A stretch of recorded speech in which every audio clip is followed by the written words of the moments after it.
Lembra como foi com Gideão, irmãos? Deus não está preso às nossas capacidades, irmãos. Se Ele te chamou, creia que Ele é capaz de te capacitar. Ele fará através de você. Tudo que Ele precisa é do seu sim. Eis-me aqui, Senhor. Me envie. Estou sedento para fazer tua vontade, doce Espírito. Abra a tua Bíblia. Aleluia. Santo é o teu nome, Senhor. Aliás, ainda não, irmãos. Deixa ela fechada mais um tempinho.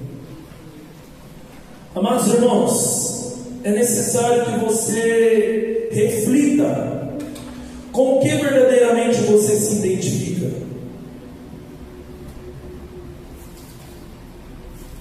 O que é que verdadeiramente pulsa em teu coração? Eu infelizmente tive um tempo de pecado na minha vida e não me orgulho.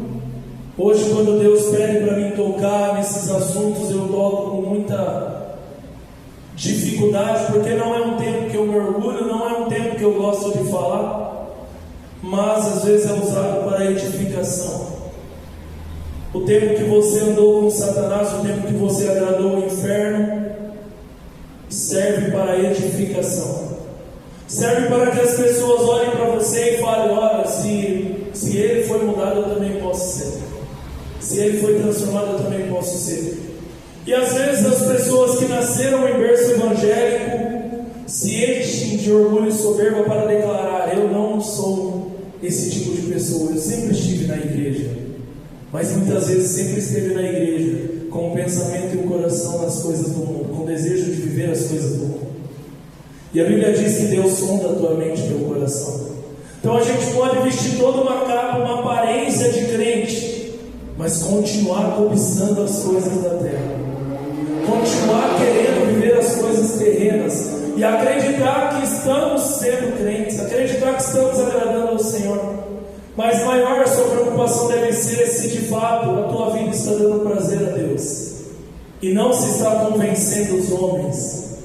Nós não temos que estar presos àquilo que os homens estão falando de nós, irmãos. A única preocupação que você tem que ter é o que Deus está falando de você. Porque falavam que Jesus expulsava demônio usando o poder do inferno, usando o poder de um príncipe infernal chamado Beelzebul. Eu estou falando do próprio Filho de Cristo. Se faziam fofoquinhas e intrigas sobre o próprio Cristo, imagina sobre nós. E se a gente ficar gastando tempo preocupado com essas coisas, irmãos do céu, nós vamos deixar de avançar e vamos parar. Mas lembre-se de Neemias: eu já fechei todas as brechas, estou no meio de uma grande obra. Por que é que pararia a obra para descer ter com vocês? Eu não vou descer no nível de vocês, porque eu estou pensando nas coisas do alto.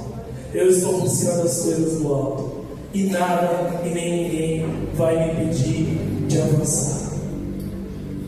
Então, amados, eu era dançarino de axé e funk, alguns aqui já sabem. E eu usava shorts, regatas geralmente. Gastava horas e horas ensaiando coreografias.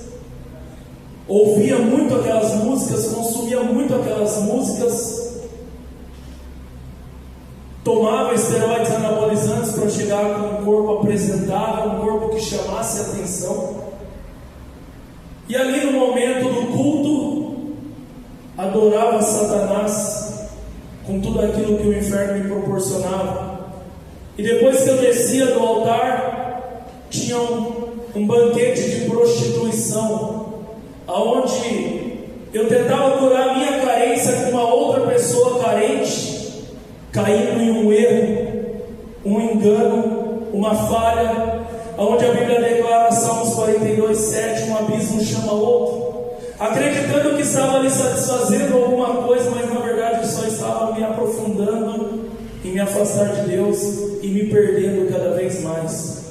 Só que aquele ambiente era um ambiente no qual eu me identificava. Eu me identificava com aquelas músicas porque eu vivia o que aquelas músicas pregavam. Eu me identificava com aquelas pessoas porque eu gostava de praticar os mesmos erros e pecados daquelas pessoas. Eu tinha satisfação nessas coisas. Eu pecava deliberadamente, eu pecava conscientemente. Eu não pecava porque alguém me enganou, como muitos falam, né? Não, a culpa foi do meu pai, a culpa foi do meu namorado, da minha namorada, do meu amigo. Não, a culpa é sua. Você decidiu viver essas coisas. Seja sincero com você mesmo, arrependa-te. Arrependimento é você se colocar como culpado, parar de culpar o fulano, o ciclano, o bertano, e entender que sem arrependimento o Senhor não vai te tocar e não vai te lapidar, enquanto você continuar falando: eu caí por causa dele, eu caí por causa dela. Não, Senhor, não fui eu, foi a mulher que tu me deste. Está na hora da gente assumir mais responsabilidade na nossa vida. Está na hora da gente verdadeiramente se posicionar, sair do vitimismo e declarar: não, sou um pobre pecador, Senhor, dependo de Ti, preciso de Ti.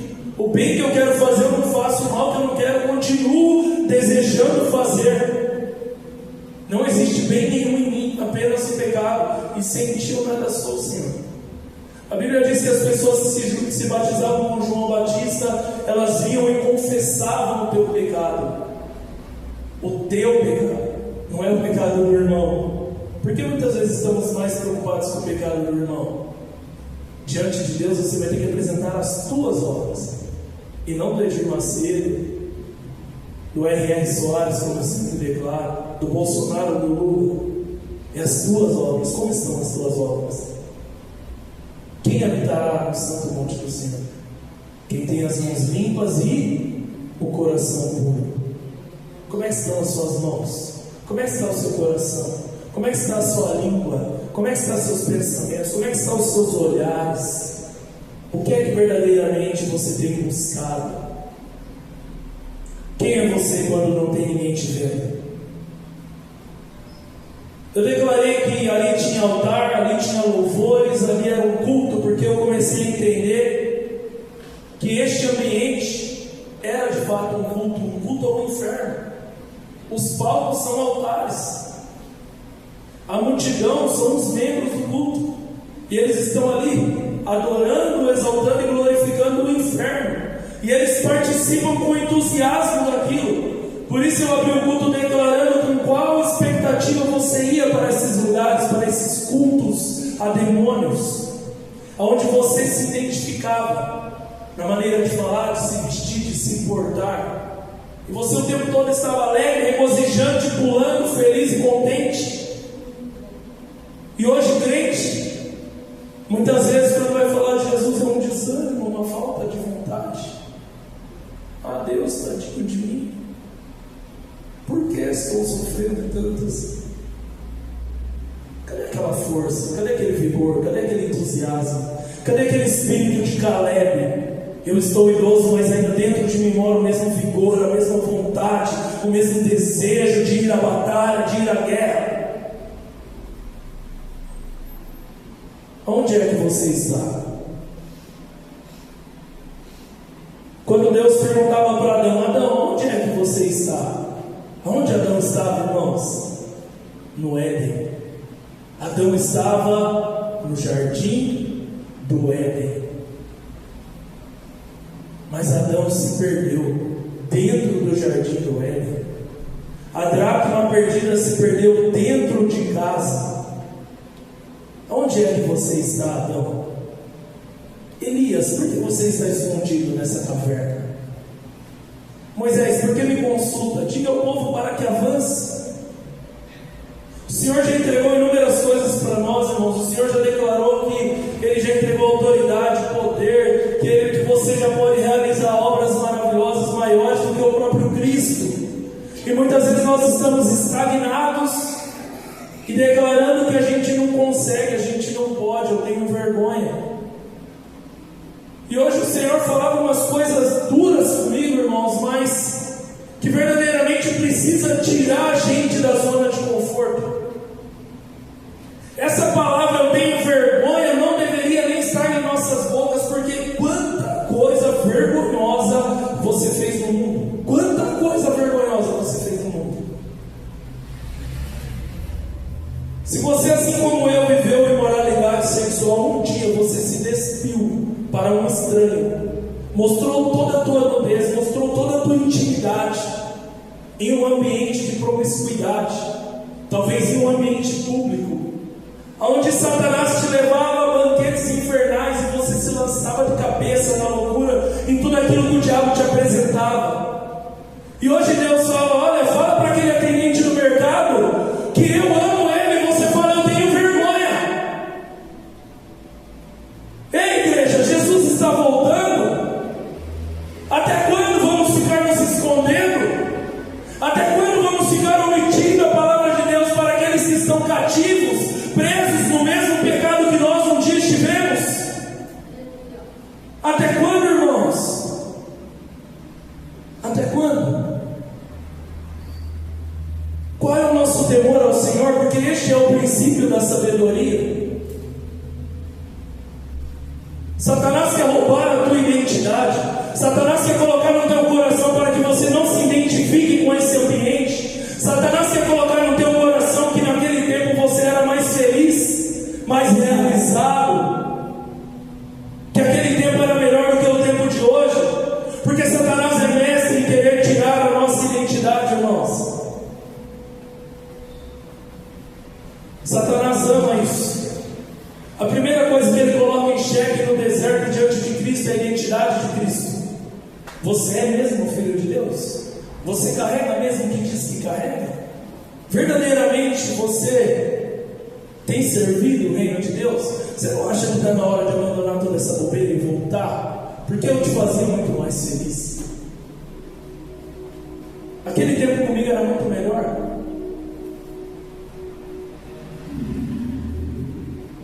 Mas isso é mentira, irmãos.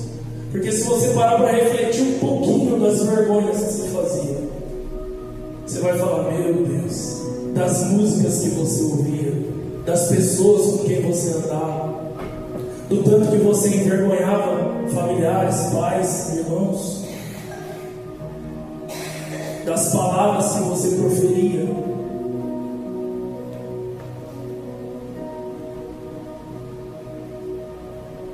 Então hoje você não se identifica mais com esse ambiente. Por isso que você não pode ficar ouvindo músicas do mundo, porque você não se identifica mais com aquelas letras que pregam prostituição. Quando eu vou em um mercado, em um ambiente onde está tocando uma música do mundo, eu começo a sentir ânsia de vômito. Onde a pessoa está falando: olha, vamos ali fazer algo, eu e você, escondido. Vamos ali adulterar, vamos ali praticar uma imoralidade, vamos ali se lançar nesse pecado, nesse erro. Eu começo a sentir ânsia de vômito, eu começo a sentir verdadeiramente o inimigo naquele ambiente, e aquilo começa a me fazer mal. Eu começo a interceder. Eu tenho entendido que tem lugares que não me cabem mais, irmãos. Aonde é que não me cabe? Aonde você não pode pregar a palavra de Deus. Porque sim, existem ambientes onde nem isso é para você fazer. Eu já declarei isso aqui também. O Espírito Santo vai te deixar sensível a entender que tem ambientes que não é nem para você pregar mais, porque ali as pessoas já não querem mais. Está na hora de você bater o pó e sair daquele ambiente, porque ele não te cabe mais. E naquele ambiente é mais fácil você se perder do que você implantar o reino. E este ambiente pode ser um ambiente de trabalho. Este ambiente pode ser uma roda de amigos. Este ambiente pode ser uma festa da família.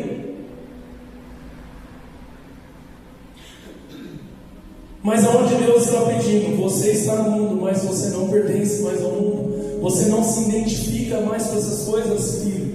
Você não se identifica mais com essas coisas, filha. Eu te chamo para coisas maiores. Eu te chamo para coisas melhores. Então eu tive uma experiência com o Senhor. Aleluia. Glória a Deus. Santo é o teu nome, Senhor. Obrigado, Pai, pela tua bondade e a tua misericórdia. Assim como foi declarado no culto passado, ainda quando o Vitor estava no pecado, o Senhor foi lá e me resgatou, e me tirou do lamaçal do pecado, para me apresentar o reino de Deus. Para apresentar o reino de Deus. E ali eu comecei a ir para a igreja, troquei vestes, troquei minha fala, troquei as músicas que eu cantava, troquei os ambientes que eu frequentava, troquei os shows por cultos, troquei os palcos por altares. E agora o Senhor convida eu a me identificar com essas coisas. Eu preciso continuar me identificando com essas coisas, com as coisas do alto, buscar as coisas do alto, pensar nas coisas do alto, olhar para o alto, viver para o alto, entregar a minha vida como um sacrifício vivo. Agora sim a gente vai ler a Bíblia. Aleluia. Identificação, irmãos. O que é a tua identidade? A tua identidade contém lá uma foto sua, o teu nome, a tua filiação, a data de expedição, que é quando você recebeu aquela identidade, a data de nascimento, que é quando você veio a este mundo, a cidade onde você nasceu. Você tem uma identidade com o céu. O teu nome está escrito em um cartório onde tem um livro, o livro da vida, e o seu nome está escrito lá. Tem escrito lá: aqui está o Filho de Deus, fulano, ciclano e bertano. Data de expedição, dia do batismo. Data de nascimento, o dia que aceitou Jesus Cristo. Filiação, Deus Pai. Digital marcando que você é único. Se você não der a resposta para Deus que Ele espera que você dê, só você pode dar. Ah, mas Deus troca, Deus tira eu e coloca outro. Sim, mas o outro não vai dar a mesma resposta, porque você é um e o outro é outro. Nunca mais existirá outro igual a você. Nunca existiu e nunca existirá. As tuas digitais ali na tua identidade revelam isso sobre você. Você é único. Esses dias eu vi algo muito interessante. Aquele ator que fez o pai do Chris, Terry Crews, o nome dele, ele falou: não queira ser o melhor, queira ser o único. Porque enquanto você entender que você sendo único, você é o melhor. Porque o que você pode fazer, só você pode fazer. Não importa o quanto eu queira te superar, eu vou gastar tempo tentando te imitar, tentando me identificar com aquilo que você é, e não com aquilo que eu sou levantado para ser. Porque Deus tem um propósito e um chamado diferente para cada um, porque cada um responde de uma maneira aquilo que Ele quer da pessoa. Existem ambientes onde você tem acesso que eu, pastor Victor, não tenho. O Senhor quer te usar lá. Não é o pastor Victor que o Senhor quer usar, Ele quer usar você lá neste ambiente. Porque o Senhor também quer me usar nos ambientes onde eu tenho acesso e você não tem. Vamos ler a Bíblia. Gênesis capítulo 38. E a leitura é longa. Pode ficar sentado que a leitura é longa. Só não se perca, amém? Obrigado, irmã Sheila. Deus abençoe a tua reverência à palavra. Mas a leitura vai ser longa. Então, por isso que eu falei, pode ficar sentado. Gênesis capítulo 38. Porque esse tempo Judá se separou dos seus irmãos e foi morar na casa de um homem chamado Irá, que era da cidade de Adulã. Ali Judá ficou conhecendo a filha de um cananeu chamada Sua. Judá casou com ela, e ela lhe deu um filho, a quem ele chamou de Ela ficou grávida outra vez e teve outro filho, a quem ela deu o nome de Onã. E depois ela teve mais um filho, em quem ela pôs o nome de Selá. Judá estava em Quesibe quando esse menino nasceu. Judá casou o seu filho mais velho, com uma mulher chamada Tamar. O Senhor Deus não gostava da vida perversa de levava e por isso o matou. A leitura é longa, mas não se perca, irmãos. Judá teve 3 filhos, Onã e Selá. Era o mais velho. Casou com Tamar, mas era mau diante do Senhor, então o Senhor o matou. Amém? Até aí todo mundo conseguiu pegar? Glória a Deus. Versículo 8. Então Judá disse a Onã: vá e e tenha relações com a viúva do seu irmão. Assim você cumprirá o seu dever de cunhado, para que o seu irmão tenha descendentes por meio de você. Ora, Onã sabia que o filho que nascesse não seria considerado como seu. Por isso, cada vez que tinha relações com a viúva do seu irmão, ele deixava que o esperma caísse no chão, para que o seu irmão não tivesse descendentes por meio dele. Versículo 10. O Senhor ficou desgostoso com o que Onã estava fazendo e o matou também. Versículo 11. Então Judá disse a Tamar, sua nora: volte para a casa do seu pai e continue viúva até que o meu filho Selá fique adulto. Ele disse isso porque tinha medo que Selá fosse morto, como havia acontecido com seus irmãos. Assim Tamar foi morar na casa do pai dela. Versículo 12. Passado algum tempo, a mulher de Judá morreu. Quando acabou o luto, Judá foi até Timnat, onde estavam cortando a lã das suas ovelhas, e o seu amigo Irá de Adulã foi com ele. Alguém contou a Tamar que o seu sogro ia a Timnat a fim de cortar a lã das duas ovelhas. Vamos refletir mais um pouquinho. Morreu morreu Onã, sobrou Selá, que era mais novo. Tamar havia ido embora para a casa do teu pai, e Tamar era uma mulher, irmãos, temente ao Senhor. Tamar guardou a sua viuvez. Tamar andou em obediência, aguardando Selá se tornar adulto, para daí então poder se casar com ela, e eles darem continuidade do que, irmãos? Na tribo de Judá. Porque se nenhum dos três filhos tivesse filhos, ali acabaria a tribo de Judá. E há uma promessa grande sobre a tribo de Judá. Dessa tribo viria o Messias, o leão da tribo de Judá. Amém? E agora Judá ficou viúvo e está indo para as terras onde Tamar habita. Amém? Vamos lá, versículo 14.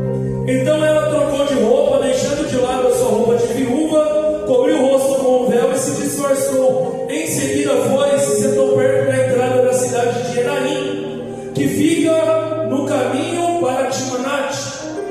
Ela fez isso porque sabia muito bem que Selá era um homem feito, mas Judá não havia mandado que ele casasse com ela. Selá se tornou adulto, mas Judá simplesmente se esqueceu da promessa que havia feito a Tamar, e deixou Tamar ali viúva, guardando seus votos, e esqueceu-se de Tamar. Quando Judá viu, pensou que era uma prostituta, pois ela estava com o rosto coberto. Ele foi falar com ela na beira do caminho, sem saber que era sua nora. Ele disse: você quer ir para a cama comigo? Ela perguntou: quanto é que você me paga? Ele respondeu: eu lhe mando um cabrito do meu rebanho. Está bem, disse ela, mas deixe alguma coisa comigo como garantia de que você vai mandar o cabrito. Aqui Judá estava pronto para fazer um pacto com o inferno, porque Judá estava ali se prostituindo. Tamar sabia quem ela era, mas Judá não sabia quem era Tamar. Então Judá acreditava que era uma prostituta. Então, a fim de curar a sua carência sexual, ele ia se lançar no pecado. Ele estava ali deixando agora a sua identificação com o céu para se identificar com o inferno e fazer aquilo que desagrada o Senhor: dormir com uma mulher que não era tua esposa. Versículo 18. Judá perguntou: o que é que você quer que eu deixe? Ela respondeu: o seu sinete ou selo com o cordão, e também o teu bastão ou cajado que você tem na mão. Então Judá entregou os objetos. Ele teve relações com ela, e ela ficou grávida. Tamar voltou para casa, tirou o véu e vestiu as roupas de viúva. Versículo 20. Mais tarde Judá mandou o seu amigo Irá levar o cabrito e trazer de volta os objetos que havia deixado com ela. Mas Irá não encontrou. Amados, depois que a gente cai no pecado, cai no erro, na falha, a gente quer voltar a ter aquelas coisas que a gente tinha com Deus, mas não é tão fácil, não é tão simples. você vai ter que gastar muito tempo, muito mais tempo do que o tempo que você se apressou para pecar, para voltar ao nível de intimidade com o Senhor que você um dia teve. Por isso que Jesus pede: vigie e ore. Alguns foram e nem voltaram mais. Quantos já foram e não voltaram, irmãos? Porque eles estavam sim aqui, mas a mente e o coração estavam lá, os desejos estavam lá, a vontade estava lá, e Satanás estava apenas esperando uma brecha, um momento certo para armar uma arapuca para que você caísse nele. Então, vigilância e oração, irmãos, para que você não perca aquilo que o Pai já te entregou até aqui. Versículo 20: mais tarde Judá mandou o seu amigo Irá levar o cabrito e trazer de volta os seus objetos que havia deixado com ela, mas Irá não a encontrou. Ele perguntou aos homens de Enaim se sabiam aonde estava a prostituta que costumava ficar na beira da estrada. Aqui não teve nenhuma prostituta, foi a resposta deles. Versículo 22: Irá voltou e disse a Judá: não encontrei a mulher. E os homens do lugar disseram que ali nunca havia estado nenhuma prostituta. Versículo 23: então Judá disse: pois ela que fique com as minhas coisas, assim ninguém vai zombar de nós. Eu mandei o cabrito, mas você não encontrou a mulher. O que foi que Judá deixou com ela, irmãos? Seu selo, seu cordão, seu cajado. Agora Judá, que estava preocupado em recuperar essas coisas, declarou que ela fique com essas coisas, que o inferno fique com as coisas que Deus me entregou, que o inferno fique com a minha identificação do céu,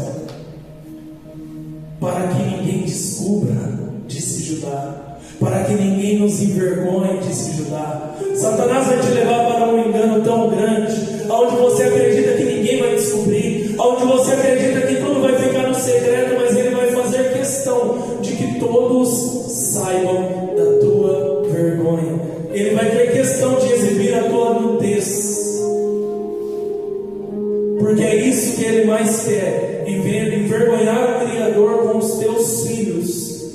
Por isso Satanás está ao teu redor, procurando a quem tragar, bradando como um leão, procurando uma brecha na minha vida e na tua vida, que talvez não seja a prostituição, mas seja a gula. Talvez não seja a gula, mas seja a preguiça, a falta de esforço. Se o céu se conquista com esforço, então a falta de esforço é pecado, né, irmãos? Cruzar os braços e falar: eu não quero fazer, eu não estou disposto. Estou fazendo a obra relaxadamente, não estou preocupado. Isso não está me trazendo nenhum constrangimento, nenhum peso. Talvez não seja nada dessas coisas, mas seja uma explosão de ira que você não consegue ter controle e domínio sobre ela. Ou seja, você não está cheio do Espírito Santo, porque o Espírito Santo te dá domínio. Se você não está conseguindo dominar a tua carne, é porque você não está cheio do Espírito Santo. E para estar cheio do Espírito Santo é necessário estar neste ambiente, aonde as águas que saem do trono enchem a tua vida e faz com que você se torne aquela árvore onde até as folhas são remédio. Tem que estar cheio do Espírito Santo. E para estar cheio do Espírito Santo, eu contei aqui a história da peneira. Você só vai estar cheio do Espírito Santo quando você encher a peneira de água. Como é que eu encho a peneira de água? Deixando ela submersa dentro da água. É só dessa maneira. Porque toda vez que a peneira sai um pouquinho da água, ela já se esvazia novamente. Por isso que a Bíblia te pede jejum, oração, meditação das Escrituras, fugir das rodas de escarnecedores, mas ter prazer nas coisas do Senhor, pensar nas coisas do alto, buscar as coisas do alto, ter uma identificação real com o céu e não mais com as coisas da terra, para que ninguém roube a tua coroa. Para que ninguém roube a tua coroa. Eis que venho sem demora, diz o Senhor. Guarde o que tens, guarde o teu selo, guarde o seu cordão, guarde o teu cajado, para que ninguém roube a tua coroa. Guarde o teu azeite, para que ninguém roube a tua está louco para tirar a tua coroa, fazendo você se identificar com as coisas do mundo. Versículo 24. Passados uns 3 meses, quanto tempo, irmãos? 3 meses. Foram dizer a Judá: a sua nora agiu como prostituta e agora está grávida. Aí Judá disse: tragam essa mulher para fora, a fim de ser queimada. Ah, Judá, hipócrita! Não se constrange, não se arrepende do seu pecado, mas ama apontar o pecado do outro, ama tacar pedrinha naquele que está pecando. Ah, Judá, seu hipócrita! Acha que está enganando quem, Judá? Satanás está te peneirando como trigo. Simão, Simão. Quando Jesus chamava Pedro de Simão, irmãos, a cajadada vinha pesada. Jesus estava declarando a velha natureza, porque ele disse: tu és Pedro. Pedro era a nova identificação. Você não é mais Simão, agora você é Pedro. Você não é mais aquele que você era. Você não se identifica mais com aquelas coisas. Eis que faço nova todas as coisas na sua vida. Eu estou te dando uma nova identificação, um novo nome para que você se lembre a quem você pertence agora. Mas todas as vezes que Pedro queria voltar atrás e fazer as coisas do mundo, Jesus olhava para ele e falava: Simão, Simão, vigilância, Simão. Tu és Pedro, Simão. Tu és Pedro. Eu vou te levantar para ser líder da igreja. Eu vou te levantar para guiar o meu povo. Se você voltar a pescar, eles vão voltar com você, porque você é uma referência para eles. Você que está à frente, firme os teus pés, dizem Hebreus, para que aqueles que vêm atrás de você não caiam. Aqueles que vêm mancando, você já está firme, você já está caminhando, você já está de pé. Mas tem uns ali atrás ainda que estão mancando e se esperando em você. E a hora que você deixar de fazer o que tem que fazer, a hora que você deixar de se identificar com o céu, a hora que você aceitar o banquete do inferno, a hora que você entregar o teu selo, o teu cordão e o teu cajado, aquilo que te identificava como cidadão do céu, Satanás vai te envergonhar, para que não se perca só a tua alma, mas também daqueles que se espelhavam em você. Versículo 25. Quando a estavam tirando da sua casa, ela mandou dizer ao seu sogro: quem me engravidou foi o dono dessas coisas. Examine e veja de quem são o sinete, ou selo, o cordão e o bastão. Judá reconheceu as coisas e disse: ela tem mais razão do que eu, pois prometi casá-la com meu filho Selá, mas não cumpri a promessa, e nunca mais teve relações com ela. Dessa relação nasceram gêmeos, e desses gêmeos seguiu-se a genealogia até Jesus Cristo. Mas a gente aprende muita coisa nessa história, irmãos. O selo era algo que identificava a pessoa. O selo de Judá, só Judá tinha. O selo era um anel que carregava uma simbologia. E quando eles passavam tinta naquele anel e carimbavam o documento, qualquer um que olhava aquele documento falava: esse documento foi assinado por Judá. Ele deixou aquilo que o identificava como uma prostituta, porque ele não sabia que era Tamar, ele acreditava que era uma prostituta. Então ele simplesmente entregou a sua identificação nas mãos de uma prostituta. Depois Judá entregou o seu cordão. Esse cordão era amarrado no pescoço, e nesse cordão ia amarrado o selo, porque conforme eles caminhavam e eles estavam com aquele cordão e sentiam aquele cordão encostando no pescoço, eles sabiam que eles estavam carregando o selo. Mas quando ele não percebia mais o cordão no pescoço, ele pensava: perdi o meu selo. Então o cordão é aquilo que dava a sensibilidade. Então Judá entregou a sua identidade, entregou a sua sensibilidade. quero o teu cordão. Se você deixar de estar sensível à voz do Senhor para a tua vida, se você deixar de estar sensível à direção de Deus para a tua vida, quem é que está te guiando? E para onde está te guiando? Eu declarei aqui esses dias o que é que Satanás te apresentou e tem te apresentado. Porque para Jesus ele mostrou os reinos da terra. O que ele apresentou para você? Talvez ele apresentou o que? Um silicone, uma lipo, um esteroide anabolizante, um enxerto na boca desse tamanho. Olha, as mulheres agora estão parecendo umas bocas de pato, né? E acham que está bonito. Vocês perceberam que essas mulheres perderam a sua identificação? Quando você olha para elas, parece que são todas iguais. Elas não são mais únicas, estão umas imitando as outras. Você é único. Você é lindo. Você é linda. Você é a imagem de Deus Altíssimo. Guarda o que tens para que ninguém roube a tua coroa. Para de pensar besteira. O Senhor te chamou para coisas maiores e melhores. Você não precisa provar nada para ninguém. Você precisa provar só para o Deus Altíssimo. Olha para o espelho e fala: eu me amo.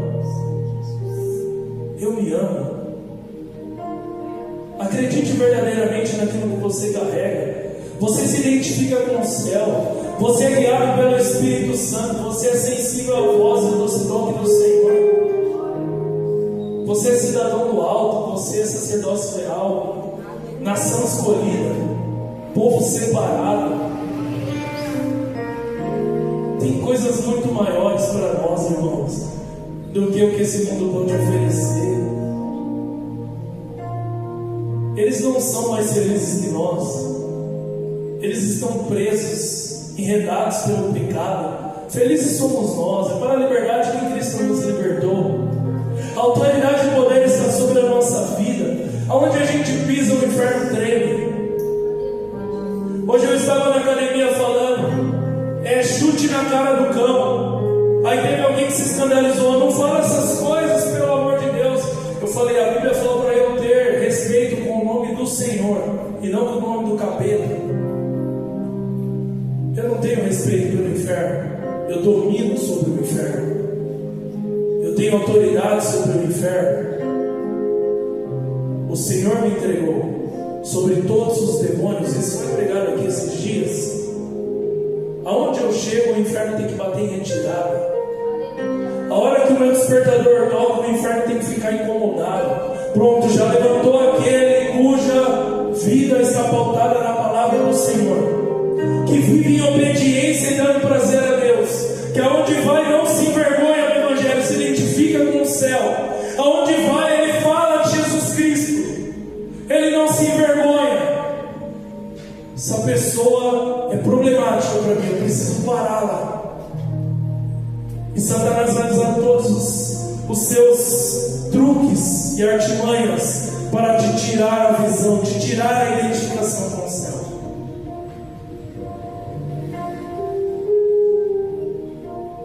Cajado, irmãos, é a sua autoridade.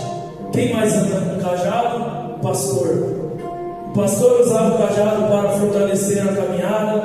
O pastor usava a ponta do cajado para se defender dos animais que vinham atacar as suas ovelhas. O pastor usa aquele gancho para guiar as ovelhas para o caminho novamente.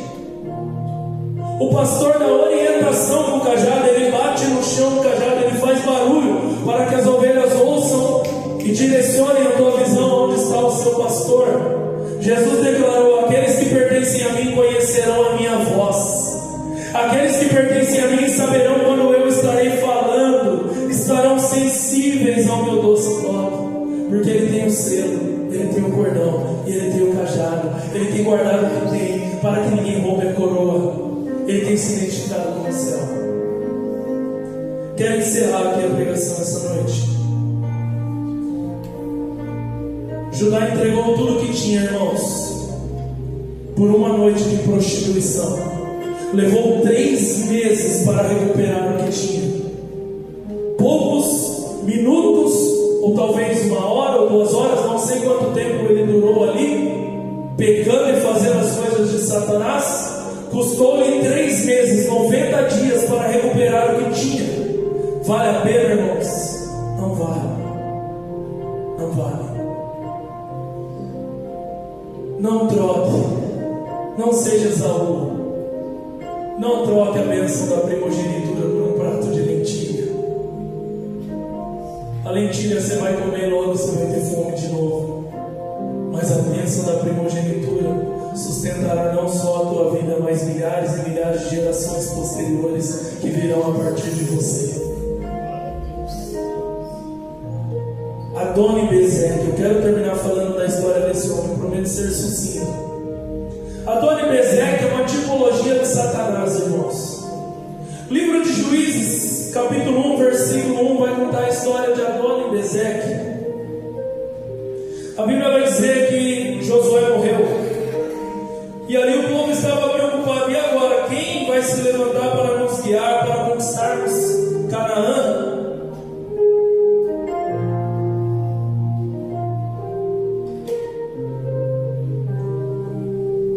Aleluia. O Senhor respondeu: a tribo de Judá será a primeira, eis que entreguei a terra nas mãos desta tribo. Versículo 2. Versículo 3 de Juízes, capítulo 1. Então os filhos de Judá disseram aos seus irmãos da tribo de Simeão: venham conosco, a herança que nos caiu por sorteio, e lutemos contra os cananeus. Depois também nós iremos com vocês a herança que lhes caiu de sorteio. E os filhos de Simeão foram com eles. Os filhos de Judá atacaram, e o Senhor lhes entregou nas mãos os cananeus e os ferezeus e Bezeque. Mataram 10.000 homens. Em Bezeque encontraram Adoni-Bezeque e lutaram contra ele, e derrotaram os cananeus e os ferezeus. Adoni-Bezeque fugiu, mas eles o perseguiram, prenderam, lhe cortaram os polegares das mãos e dos pés. Então Adoni-Bezeque disse: 70 reis a quem haviam sido cortados os polegares das mãos e dos pés apanhavam migalhas debaixo da minha mesa. Você é filho do rei, amém? Filhos do rei são príncipes. Príncipes são herdeiros do trono. Adoni-Bezeque é uma tipologia de Satanás. Adoni-Bezeque cortava o polegar de todos os reis que se levantavam contra ele e o dedão do pé. Por quê, irmãos? Polegar é o dedo mais caro. Se você perder o polegar, é o dedo que mais vai te dar dinheiro diante do INSS, dos direitos da terra aqui. Porque o polegar é aquilo que te ajuda a pegar as coisas. Perder o polegar, você perde a pegada. Então, quando Adoni-Bezeque cortava o dedão, aquela pessoa não podia mais empunhar a espada. Satanás quer cortar o teu dedão para que você não mais empunhe a espada, que é a palavra de Deus. Satanás quer tirar a sua identificação com o céu. E depois Adoni-Bezeque cortava o dedão do pé. O dedão do pé é aquele que te dá a firmeza para caminhar. É o primeiro dedão a tocar no solo para te dar a firmeza. Eu me recordo que meu sogro perdeu os dedos para a diabetes. E ali ele passou a ter dificuldade para caminhar. Mas ele não tinha pé? Tinha.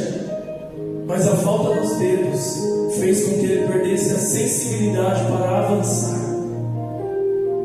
Então Adoni-Bezeque cortava o polegar, cortava o dedão do pé e fazia aqueles homens se humilhar, buscando migalhas debaixo da mesa. É isso que Satanás quer fazer comigo e com você: tirar a sua identificação com o céu, fazer você se humilhar para comer as migalhas que ele tem jogado para aqueles que estão no mundo. Mas não permita. Posicione-se como homem e mulher de Deus.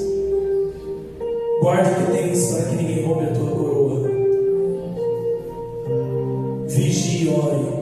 O rei está voltando. E o nosso inimigo está ao nosso derredor, procurando a quem tragar. Vamos encerrar. Feche seus